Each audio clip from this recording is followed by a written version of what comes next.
Le silence de la chambre d'hôpital était une chose vivante. Il avait un poids, une texture. Il s'accrochait aux draps blancs et rigides, se nichait dans les coins où la lumière du matin n'osait pas encore s'aventurer. Il était différent du silence de ma maison. Mon silence à moi était rempli de souvenirs, du tic-tac de la vieille horloge, du ronronnement du réfrigérateur. Celui-ci était vide. Stérile. C'était le silence de l'absence. L'opération avait eu lieu la veille. Une hanche. Rien de dramatique à mon âge, m'avait dit le chirurgien avec un sourire professionnel. Une procédure de routine.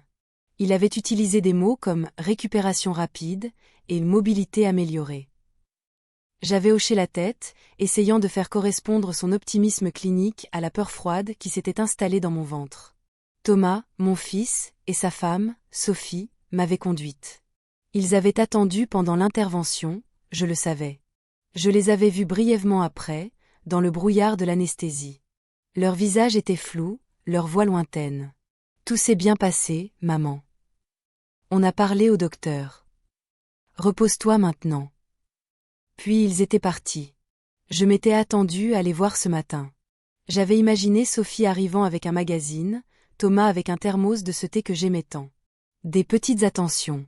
Des preuves qu'ils pensaient à moi. J'avais lissé la couverture de l'hôpital, peigné mes cheveux avec mes doigts et attendu.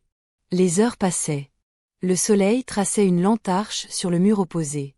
L'infirmière est venue, a pris ma tension, a noté quelque chose sur son carnet. Son sourire était gentil mais pressé. Elle avait d'autres patients, d'autres douleurs à gérer. Je n'étais qu'un nom sur une liste, une hanche en titane à surveiller. J'ai regardé mon téléphone posé sur la table de chevet. Il était resté silencieux. Pas un appel. Pas un message. À midi, j'ai cédé. J'ai composé le numéro de Thomas. Il a répondu à la deuxième sonnerie, sa voix un peu agacée, comme si je l'interrompais. Maman, ça va? Quelque chose ne va pas? Sa première pensée n'était pas pour moi, mais pour le dérangement que je pouvais représenter. Non, mon chéri. Tout va bien. Je voulais juste savoir si vous veniez aujourd'hui. Il y a eu un silence. J'ai entendu des bruits de clavier en arrière-plan. Il était au travail. Ah, maman. Aujourd'hui, ça va être impossible. Je suis sous l'eau. Et Sophie doit s'occuper des enfants, tu sais ce que c'est. Je savais. Bien sûr que je savais. J'avais élevé Thomas toute seule après la mort de son père. Je savais ce que c'était que de jongler avec le travail, les enfants, la vie. Je savais aussi ce que c'était que de tout laisser tomber pour être au chevet de quelqu'un qu'on aime. D'accord, ai-je dit. Ma voix était plus faible que je ne l'aurais voulu. Je comprends. On essaiera de passer demain, a-t-il ajouté, un peu trop vite. Je t'appelle plus tard. Je t'embrasse. Il a raccroché avant que j'aie pu répondre. Je n'ai pas pleuré. Les larmes semblaient être une ressource trop précieuse pour une déception si banale, si attendue. J'ai reposé le téléphone. Le silence est revenu, plus lourd qu'avant. Il était maintenant teinté de justification, de priorités claires où je n'étais pas en tête de liste. Le plateau repas est arrivé. Du poulet bouilli, des petits pois à queue. J'ai mangé quelques bouchées, juste pour avoir quelque chose à faire. Le goût du plastique et de la solitude. Le lendemain, ils ne sont pas venus non plus. Un message, cette fois. Des Sophie. Les enfants ont la grippe. Impossible de bouger. On pense fort à toi. Pesseuse. Le point d'exclamation semblait presque moqueur dans sa fausse gaieté. Je l'ai lu. Je l'ai relu. Puis j'ai éteint le téléphone. J'étais là, dans ce lit qui n'était pas le mien, avec une douleur sourde dans la hanche et une autre, bien plus aiguë, dans la poitrine. Une douleur qui n'avait rien à voir avec l'incision. C'était la douleur de la clarté.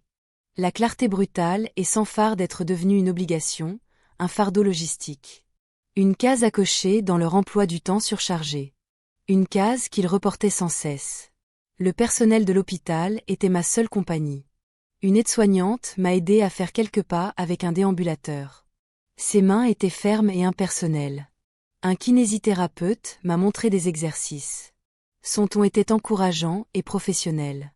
Ils faisaient leur travail. Ils étaient payés pour s'occuper de moi.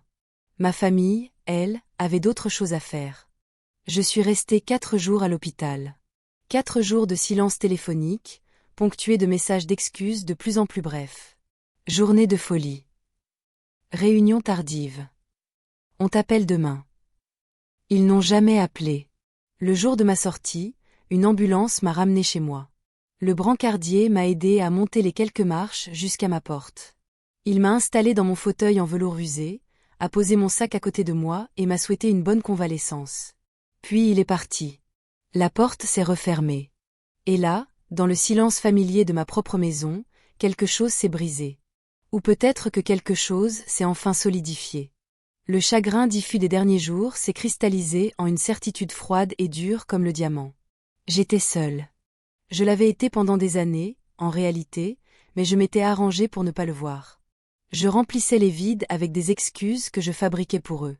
Leur vie trépidante. Leur propre stress. Leurs enfants. J'avais été la spectatrice compréhensive de ma propre mise à l'écart. Assise dans mon fauteuil, je regardais la poussière danser dans un rayon de soleil. L'horloge du salon égrenait les secondes. Tic. Tac. Chaque son était un rappel du temps qui passe. De mon temps. Le temps qu'il me restait.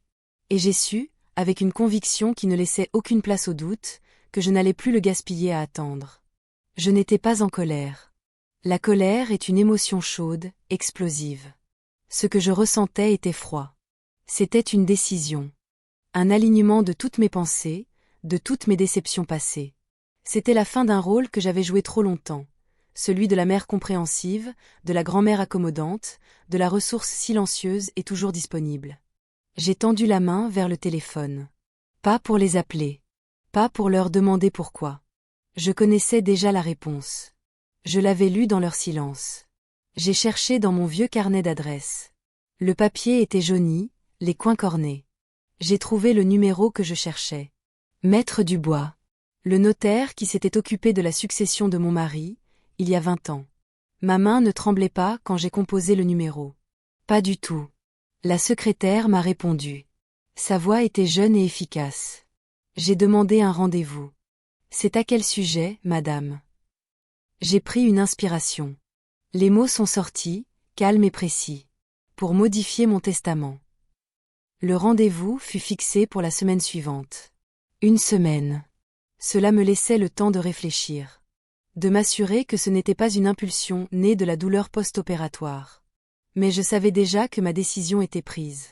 Elle avait mûri pendant des années, dans l'ombre de chaque anniversaire oublié, de chaque Noël où j'étais la dernière invitée, de chaque appel qui ne venait jamais. L'hôpital n'avait été que le catalyseur. La goutte d'eau qui avait fait déborder un vase déjà plein à ras-bord. Pendant cette semaine, j'ai commencé à réorganiser ma vie, lentement, méthodiquement.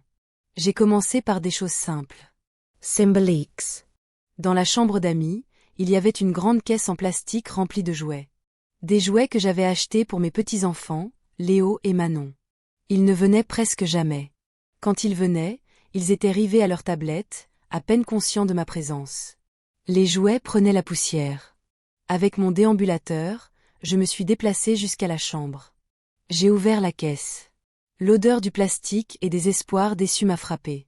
J'ai pris chaque jouet, un par un, et je les ai essuyés avec un chiffon doux. Je me souvenais de l'achat de chacun. La petite voiture de pompier pour Léo. La poupée aux cheveux blonds pour Manon. Des éclats de joie anticipés qui ne s'étaient jamais matérialisés. J'ai tout mis dans de grands sacs. Le lendemain, j'ai appelé un taxi et j'ai demandé au chauffeur de m'emmener à l'association caritative du quartier. J'ai regardé la jeune bénévole emporter les sacs. Elle m'a souri. « Cela fera des heureux », a-t-elle dit. Je l'espérais. En rentrant, la chambre d'amis semblait plus grande. Plus légère. Ensuite, je me suis attaquée aux photos. Sur le buffet du salon, il y avait une galerie de cadres argentés. Thomas et Sophie le jour de leur mariage. Les enfants à la naissance. Des portraits de famille maladroits, pris lors de rares réunions. Je les ai tous pris.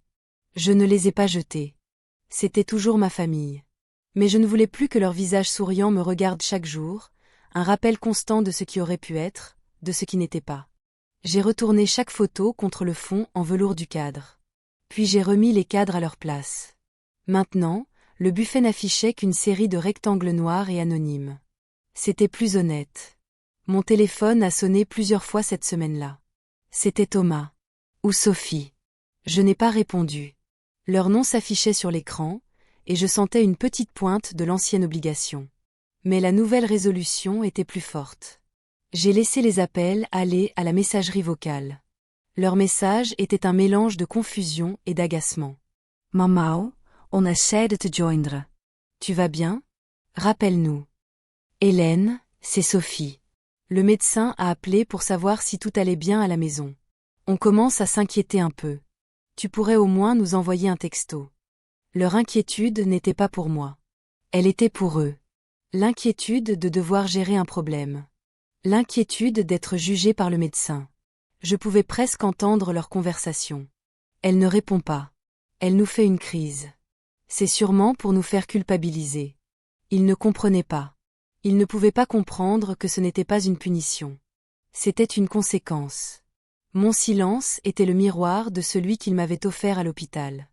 Je n'ai pas écouté les messages en entier. J'ai vu la notification. Je l'ai supprimée. Vu. Supprime. C'était un geste simple, mais incroyablement libérateur. Chaque message effacé était un petit maillon de la chaîne qui se brisait. Le jour du rendez-vous chez Maître Dubois, je me suis habillée avec soin. J'ai choisi une robe que mon mari aimait, un bleu profond qui faisait ressortir la couleur de mes yeux. J'ai mis un peu de rouge à lèvres. Ce n'était pas de la vanité. C'était une armure. Une façon de me présenter au monde non pas comme une vieille femme fragile et abandonnée, mais comme une personne digne, maîtresse de ses décisions. Le bureau du notaire était exactement comme dans mes souvenirs. Des murs lambrissés, une odeur de cire et de vieux papier. Le tic-tac d'une horloge de parquet dans le couloir semblait scander la gravité du lieu. Maître Dubois avait vieilli, lui aussi. Ses cheveux étaient devenus blancs, mais son regard était toujours aussi vif derrière ses lunettes à monture d'écaille. Il m'a accueilli avec une chaleur professionnelle. Madame Leclerc. Je suis heureux de vous revoir, bien que j'espère que tout va bien. Tout va très bien, maître, ai-je répondu, et j'ai été surprise de constater que je le pensais. Nous nous sommes assis. Il a sorti mon dossier. Une fine couche de poussière le recouvrait. Il l'a ouverte, a parcouru les pages. Votre testament actuel, il date de 20 ans. Il désigne votre fils, Thomas, comme légataire universel. Je sais, ai-je dit. C'est pour cela que je suis ici. Je veux le changer. Il a posé ses lunettes sur son bureau, joignant ses mains. Son visage était neutre, impénétrable. C'était sa force. Il ne jugeait pas. Il exécutait. Je vous écoute. J'avais préparé mes mots. J'avais fait des recherches. Je connaissais les termes. Réserve héréditaire. Quotité disponible. Des mots qui dessinaient les frontières de ce que je pouvais faire, de ce que la loi m'autorisait. Je souhaite que mon fils ne reçoive que la part qui lui est légalement réservée. La réserve héréditaire. Pas un centime de plus. Maître Dubois a levé un sourcil, à peine perceptiblement. C'était la seule réaction qu'il s'est permise. Je vois. Et pour le reste? La quotité disponible? Je veux que tout aille à une œuvre de charité. J'ai sorti un papier de mon sac. J'ai noté le nom. C'est un refuge pour les femmes victimes de violences. Il a pris le papier, l'a lu. Il a hoché la tête. C'est très clair. Nous allons rédiger un nouvel acte. Il faudra le signer. Cela annulera et remplacera le précédent. Parfait. Y a-t-il autre chose? Une procuration, peut-être? J'y avais pensé. Thomas avait une procuration sur mes comptes depuis des années. Une mesure de précaution, avait-il dit. Au cas où il t'arriverait quelque chose, maman. Pour simplifier les choses. J'avais accepté, à l'époque. J'avais vu cela comme une preuve de sa sollicitude. Maintenant, je le voyais pour ce que c'était, une prise de contrôle en douceur. Une façon de gérer mes affaires, et donc moi, comme un actif. Oui, ai-je dit. Je veux la révoquer. Immédiatement. Pendant 1 heure, nous avons passé en revue tous les détails. Les comptes bancaires. L'assurance vie. La maison. J'ai écouté ses conseils, j'ai posé des questions. Ma voix était assurée. Mon esprit, d'une clarté absolue. Je n'étais plus la vieille dame confuse qu'ils imaginaient peut-être que j'étais. J'étais la gardienne de ma propre vie. En sortant de l'étude, le soleil de l'après-midi me parut plus brillant. L'air, plus frais. J'ai marché lentement, m'appuyant sur ma canne, non pas par faiblesse, mais avec la dignité de quelqu'un qui a repris le contrôle de sa propre histoire. Le soir même, alors que je préparais une simple soupe pour mon dîner, on a sonné à la porte. Mon cœur a fait un bond. Je ne m'attendais à personne. J'ai regardé par le Judas. C'était Chloé. Ma petite fille.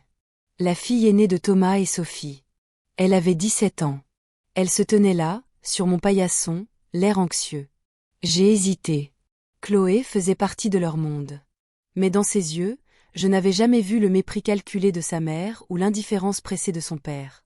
J'avais vu de la douceur. J'ai ouvert la porte. « Mamie » a-t-elle dit, sa voix à peine un murmure. « Je peux entrer ?» Je me suis écartée pour la laisser passer. Elle a enlevé ses chaussures, un geste de respect que ses parents avaient oublié depuis longtemps. Elle a regardé autour d'elle, a remarqué les cadres retournés sur le buffet. Son regard s'est attardé dessus, mais elle n'a rien dit. « Papa et maman ils sont bizarres », a-t-elle commencé, s'asseyant sur le bord du canapé. « Ils disent que tu ne réponds pas, que tu es fâchée. Ils sont en colère, je crois. » « Je ne suis pas fâchée, Chloé, » ai-je dit doucement, m'asseyant dans mon fauteuil. « Je sais, » a-t-elle répondu. Et c'est ce simple « je sais » qui a tout changé.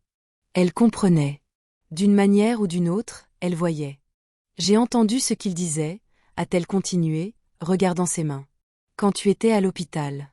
Maman disait que c'était trop compliqué de venir, avec le travail et les microbes. Papa a dit que de toute façon, tu dormais tout le temps et que ça ne changeait rien que tu sois seule. » Chaque mot était une petite pierre lancée contre la fenêtre de mon cœur. Mais la vitre ne s'est pas brisée. Elle était déjà faite d'un verre plus solide maintenant. « Je voulais venir » a dit Chloé, les larmes aux yeux. Je leur ai demandé. Ils ont dit que ce n'était pas la peine, que je n'avais rien à faire dans un hôpital. Elle a levé les yeux vers moi. « Je suis désolée, mamie. Vraiment désolée. » Et dans sa sincérité, j'ai trouvé une validation que je ne cherchais même plus. Elle était l'alliée inattendu. L'œil qui voit, comme dit l'archétype. Elle voyait l'injustice. Elle voyait la négligence. Elle me voyait, moi. Je me suis levée, je suis allée vers elle et je l'ai prise dans mes bras. Sa jeunesse, sa chaleur. C'était la première étreinte sincère que je recevais depuis des années. « Ce n'est pas ta faute, mon enfant » ai-je murmuré. « Ce n'est la faute de personne. Ce sont juste des choix. Et maintenant, je fais les miens. » Nous avons parlé pendant 1 heure. Je ne lui ai pas tout dit sur le testament. Ce n'était pas nécessaire. Je lui ai simplement parlé de mon besoin de calme, d'indépendance. Elle a écouté. Elle a hoché la tête. Elle a compris. Avant de partir, elle m'a serré à nouveau dans ses bras. « Appelle-moi si tu as besoin de quelque chose. N'importe quoi. Des courses. Ou juste pour parler. Je le ferai, ai-je promis. » Après son départ, la maison ne semblait plus vide. Elle était simplement calme. Remplie de la paix de la décision juste. La visite de Chloé avait été un baume. Elle n'annulait pas la douleur, mais elle prouvait que la connexion authentique était encore possible. Que tout n'était pas perdu. La confrontation que je redoutais et attendais à la fois a eu lieu 2 jours plus tard. Cette fois, c'était Thomas. Il n'a pas sonné. Il a utilisé sa propre clé. Le bruit de la serrure tournant m'a fait sursauter. C'était une intrusion. La première chose que j'ai notée sur ma liste de choses à faire fut changer les serrures. Il est entré dans le salon, son visage un masque de frustration. Sophie était juste derrière lui, les bras croisés, l'air d'une martyre. « Maman. Enfin. Tu daignes nous recevoir » a-t-il commencé, sans même un bonjour. Je suis restée assise dans mon fauteuil. Je n'ai pas élevé la voix. Je n'ai pas montré d'émotion. J'étais une île de calme au milieu de leur tempête fabriquée. « Bonjour, Thomas. Bonjour, Sophie. »« Ne nous fais pas ton cinéma » a dit Sophie, sa voix stridente. « On s'est inquiété. On t'a appelé 20 fois. C'est quoi ce comportement ? C'est du chantage affectif ? Chantage affective. Le monde à l'envers. Eux, qui m'avaient rationné leur affection comme on distribue des bons de pain, m'accusaient de chantage. J'avais besoin de repos, ai-je dit simplement. Du repos ? A explosé Thomas. On a reçu une lettre de la banque ce matin. Tu as révoqué ma procuration. Sans même nous en parler. Tu te rends compte de ce que ça veut dire? Comment vas-tu faire pour gérer tes factures, tes papiers? On faisait ça pour t'aider. Pour m'aider. Ou pour vous simplifier la vie. Pour garder le contrôle. Je vais me débrouiller, ai-je répondu. J'ai toujours su le faire. Mais pourquoi? A-t-il demandé, passant de la colère à une sorte de supplique exaspérée. Qu'est-ce qu'on a fait? C'était la question. La question qu'ils n'auraient jamais dû avoir à poser s'ils avaient eu la moindre once d'empathie. Je les ai regardés. Lui, mon fils, que j'avais porté, nourri, aimé plus que tout au monde. Elle, la femme qu'il avait choisie, qui ne m'avait jamais vue que comme une pièce rapportée, une obligation attachée à son mari. Vous m'avez laissé seule, ai-je dit. Les mots étaient si simples. Si factuels. Ils ont flotté dans l'air entre nous. Thomas a secoué la tête, incrédule. Quoi? À l'hôpital? Mais enfin, maman, on t'a expliqué. J'avais du travail, Sophie avait les enfants malades. Tu ne peux pas nous en vouloir pour ça. La vie continue. Oui, ai-je dit. Elle continue. Et la mienne aussi. C'est ridicule, a dit Sophie en ricanant. Toute cette histoire pour quelques jours où on n'a pas pu venir. Tu es d'un égoïsme. J'ai levé la main. Un geste simple qui les a arrêtés net. Ce n'était pas quelques jours. C'était la confirmation de nombreuses années. Ce n'est pas de l'égoïsme.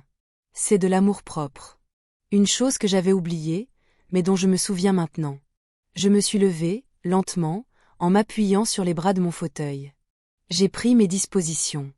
Mes affaires sont en ordre. Je n'ai plus besoin de votre aide. Thomas m'a regardé, ses yeux s'écarquillant alors qu'il commençait peut-être à comprendre. Pas la blessure émotionnelle, non. Ça, c'était hors de sa portée. Mais les implications pratiques. L'héritage. L'argent. La maison. Qu'est-ce que tu as fait? A-t-il demandé, sa voix soudainement plus basse, plus tendue. J'ai fait ce qui était juste pour moi, ai-je répondu. Maintenant, je vous demande de partir.